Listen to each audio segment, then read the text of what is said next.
અને હવે સમાચાર દક્ષિણ ગુજરાતના। સુરતમાં કોરોનાની સ્થિતિ ચિંતાજનક। છેલ્લા 24 કલાક દરમિયાન સુરતમાં કોરોનાના 156 કેસ નોંધાયા। સુરત શહેરના 120 અને જિલ્લાના 36 કેસ। કોરોનાથી વધુ 2 દર્દીના મોત। સારવાર બાદ 158 દર્દીઓને ડિસ્ચાર્જ કરાયા। સુરત શહેરના 129 અને જિલ્લાના 29 દર્દી સામેલ। ભાજપ સાંસદ મનસુખ વસાવાએ નાદુરસ્ત તબિયતનું બહાનું આપીને રાજીનામું ધરી દીધું છે। તેમણે કહ્યું કે લાંબા સમયથી વફાદારીપૂર્વક કામ કર્યું છતાં કેટલીક ભૂલ થઈ છે, જેથી પક્ષને નુકસાન ન પહોંચે તે માટે રાજીનામું સોંપું છું। પાટીલે કહ્યું, વસાવા ઇકો સેન્સિટિવ ઝોનની કેટલીક જમીનોની એન્ટ્રી મુદ્દે નારાજ હતા, જોકે સમસ્યાનું નિરાકરણ ટૂંક સમયમાં આવી જશે। સીઆર પાટીલે આશાવાદ પણ વ્યક્ત કર્યો। મનસુખ વસાવા બાદ ભરૂચમાં વધુ 27 આગેવાનોએ રાજીનામું આપી દીધું।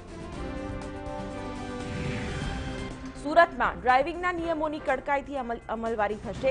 રોડ સેફટી કાઉન્સિલની બેઠકમાં નિર્ણય લેવાયો છે કે રોંગ સાઇડ ડ્રાઇવિંગ અને વાહન ચલાવતી વખતે મોબાઈલ વાપરનારનું લાયસન્સ સસ્પેન્ડ થશે। આ ઉપરાંત વધુ ઝડપે ડ્રાઇવિંગ તેમજ રિપીટ ઈ મેમો મેળવનારનું પણ ડ્રાઇવિંગ લાયસન્સ રદ કરાશે।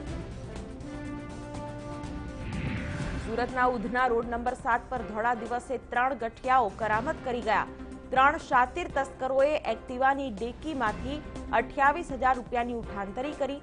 ફરિયાદીની ભૂલ એટલી કે તે દુકાનમાં કોઈ ચીજવસ્તુ લેવા ગયો। આ સમયે ચાવી વાહનમાં જ રહી ગઈ। શાતીર તસ્કરો ડેકીમાં પડેલા 28,000 રૂપિયા લઈને ચોરીને ગણતરીના સમયમાં જ છૂમંતર થઈ ગયા। તાપીમાં પોલીસ કોન્સ્ટેબલની ગાડીમાંથી ઝડપાયેલો દારૂ। કુકરમુંડા પોલીસ સ્ટેશનમાં ફરજ બજાવતો હતો કોન્સ્ટેબલ। એલસીબીની ટીમે ઇન્દુ બ્રિજ પાસે સ્વિફ્ટ કારમાંથી ઝડપ્યો દારૂ। જોકે આ દરમિયાન હેડ કોન્સ્ટેબલ કૃષ્ણકાંત યાદવ નામનો પોલીસકર્મી ફરાર થઈ ગયો।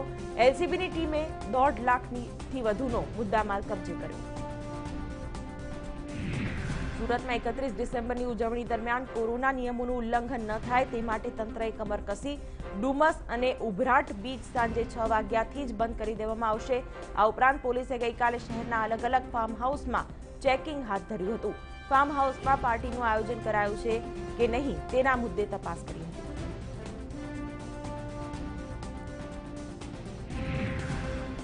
તો તાપી જિલ્લામાં ચુસ્ત પોલીસ બંદોબસ્ત। મહારાષ્ટ્રને અડીને આવેલા તાપી જિલ્લાની પોલીસે નશાખોર તત્વોને સબક શીખવાડવા નેશનલ હાઈવે નંબર 53 પર સઘન ચેકિંગ હાથ ધર્યું। અલગ અલગ 6 જેટલી ચેકપોસ્ટ ઊભી કરાઈ। ભારે વિરોધ બાદ ગુજરાતમાં બુલેટ ટ્રેનની કામગીરીએ હવે રફતાર પકડી છે। સુરતમાં બુલેટ ટ્રેન માટેની કામગીરી પૂરજોશમાં। ખેડૂતોને જમીનના બદલામાં યોગ્ય વળતર હવે મળ્યું છે। વડોદરામાં બરોડા ડેરીની યોજાયેલી ચૂંટણીમાં ભાજપ સમર્થિત પેનલનો વિજય। જે બાદ વિજય સરઘસ કાઢવામાં આવતા નેતાઓએ નિયમો નેવે મૂક્યા। અનેક લોકોએ માસ્ક પણ ન પહેર્યા।